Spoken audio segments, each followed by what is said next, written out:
Sinkholes. What causes sinkholes? Maybe water. This time you are absolutely correct. Yippee! A sinkhole is a depression or cavity in the ground which is caused by water erosion. Water erosion is a naturally occurring process in which water wears off soil and rocks. Wow, water is so powerful. Indeed. Now listen. The upper layers of the soil comprise of sand, clay, etc., while the bottommost layer, called bedrock, has rocks. Generally, sinkholes form in places where the bedrock layer has rocks made up of limestone or dolomite. When rain falls, it seeps into the soil, reaching the bedrock. Over time, the water dissolves these rocks and thus erodes them, forming hollow cavities. As these cavities get bigger, the ceiling of the cavity, that is, the upper layers of soil, cannot hold the weight. Hence, they collapse, forming sinkholes. Topic: oxidation. Why do papers turn yellow? They really do. You don't believe me? All right, then why don't you spray some oxygen on the papers?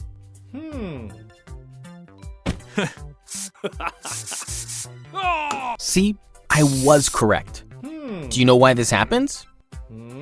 This happens mainly because of oxidation. Oxidation is a chemical process in which a substance combines with oxygen.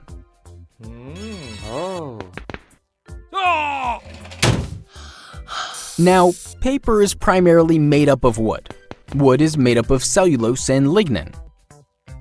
Now, these two components which are present in paper are susceptible to oxidation. That is, when they are exposed to air, they are likely to combine with oxygen, causing the color of paper to change from white to yellow.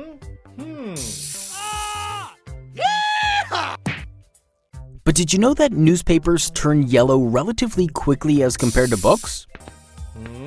This is because there is more lignin in newspapers than in papers made for books. Lignin is more susceptible to oxidation as compared to cellulose.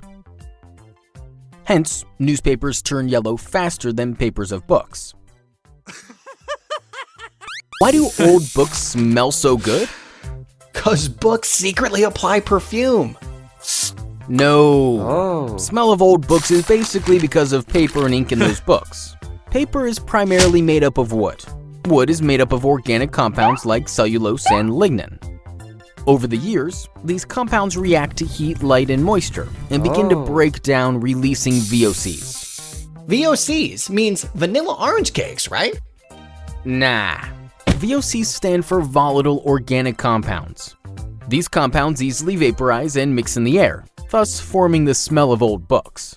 Now, there are different types of VOCs.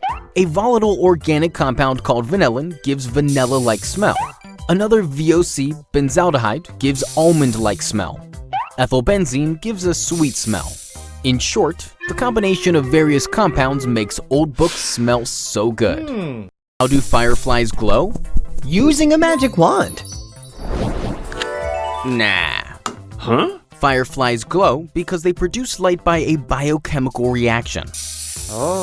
In the lower abdomen of fireflies, there's a chemical called luciferin and an enzyme called luciferase. When oxygen enters into their lower abdomen through tracheal tubes, it basically reacts with luciferin in the presence of luciferase. This reaction produces light. This production and emission of light by a living organism is called bioluminescence. Bioluminescence is a cold light. This means the light produced generates very less heat, thus preventing the firefly's abdomen from getting overheated. Yeah, dude, it's not hot. However, one more interesting fact is that not only adult fireflies, but also their eggs and larvae are bioluminescent. Wow, they look so stunning.